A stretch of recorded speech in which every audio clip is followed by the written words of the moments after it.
All right, good afternoon, everybody. I want to continue my response to Gaita Hus, who asked, is it better to be a Noahide or to follow one's ancestral religion? And I spoke a little bit in my first video, for a half-hour video, about essentially the best thing is to convert to Judaism.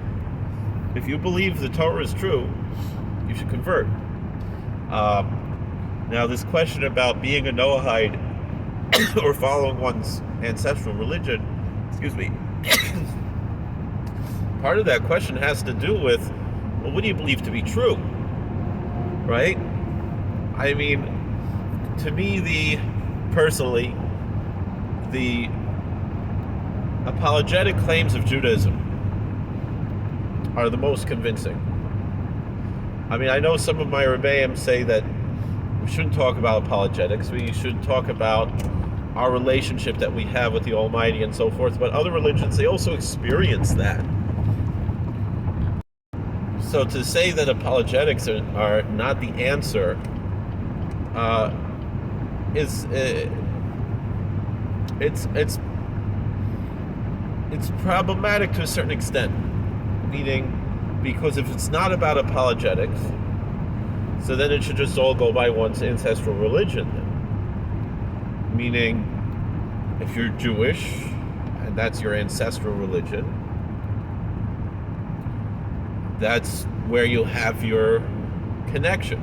Or sometimes if you're not Jewish, and you have that feeling in your spirit that you should become Jewish, that's where your soul root comes from, or something along those lines. So then that's what you have, and that's a pretty standard Orthodox approach, really. Meaning, when you're going to ask this question,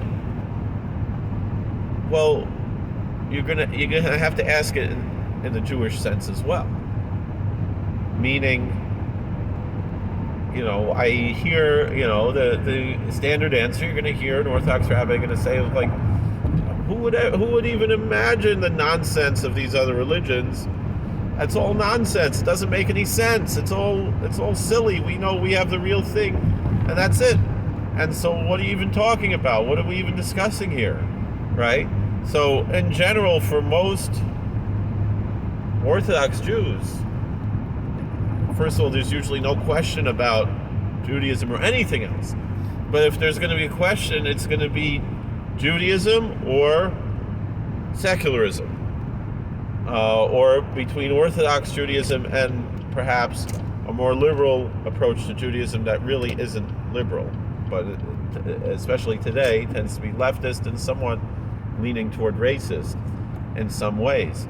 So what do we have here? Meaning, what do you expect for everybody else? What do you look at? So the best answer, So that's the issue. Is meaning Judaism makes the most sense. It has the best apologetics. But what are you going to come out with it? Like one friend of mine, he said he's a Ger Tzedek, and he said, if his father has an issue and he's looking for inspiration, he said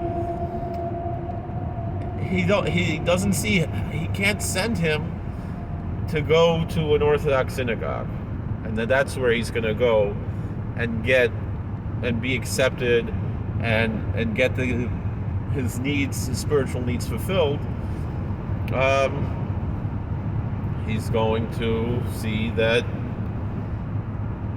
those spiritual needs are going to be fulfilled most likely in an evangelical Christian church.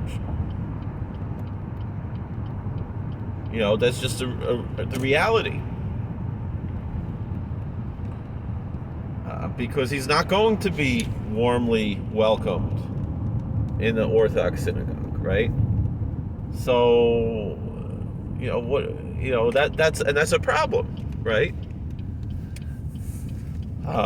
Or even if he's welcomed, he's treated, at least menschlich, like we say, at least he's treated like a normal human being, right? But is he going to have, he's not going to be part of the club.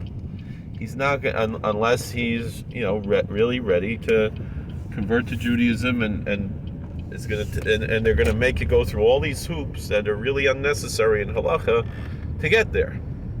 And so it's a lot of politics. And the thing is, we shouldn't think that we're the only problem, though, because these problems exist everywhere. Even though we're saying, this guy, whether he's going to go to an evangelical Christian church or to the Mormons or the Muslims or this or that probably will welcome him in as long as you want to join their club. And it's going to make it they're going to make it a lot easier to join the club. The same problems that we have, in our circles, the politics and whatever else, it's all the same wherever you go. Whether even to the point, we talk about people talking in shul and how, I remember someone said, well, that would never happen in a church, and then I talked to the deacon at work and he says, oh, wait till you see the ushers in the back of my church, they're all talking to each other. So it's the problems that we have, everybody has. The only thing that we have is our apologetics. Is that our apologetics are, to me, the most convincing, meaning that we have that nobody else has, meaning the emotional and community and all these other things are just as good in other places and maybe even better. And a lot of times it comes down to who you are and how you feel.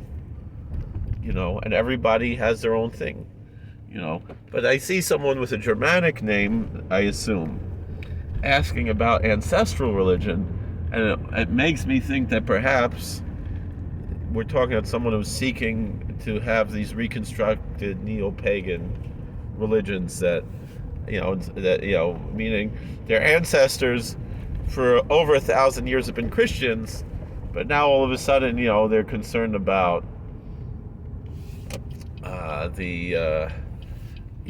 what their ancestors did before the Christians came.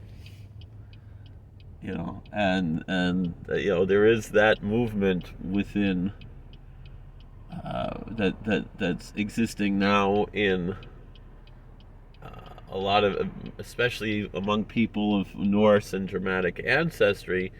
They want to go back to their ancestral religions, which they don't really know about, and so they have to reconstruct them based on some historical records that probably aren't even that reliable, and that were written by people who did not share these beliefs, and often by people who were who saw it in a negative way, and even enemies, So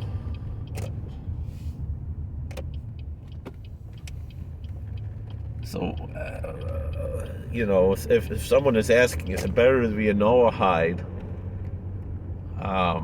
or to go back to these neo-pagan religions that are really just being made up, not out of whole cloth, but and in those places, it's amazing how much politics there are in those neo-pagan religions. They have more politics. They're so small. It's such a small community. Certainly less than 1 million people around in any given country, and maybe even around the world. I mean, I don't know exactly the numbers, but these are tiny religions, and they have so much politics. It's amazing how much infighting they have amongst each other about that. So again, the same problems that we have, everybody has. So what do we do about, so what is my advice? So again, if you're asking about truth, meaning if you understand that the Torah is the truth, you wouldn't have any doubt, you wouldn't have any question to ever think that you would want to adopt some other religion, right? Unless you just feel like nobody there, you don't have the community, or you don't have whatever the issues are that that are connected to that. So, but why would you even ask this question? Meaning, especially, there's no question there. If you know the Torah is true. So the Torah is true. You wouldn't ask that question of, should I do something else? Should I, and I know the Torah is true. I also recognize that we live in an exiled situation.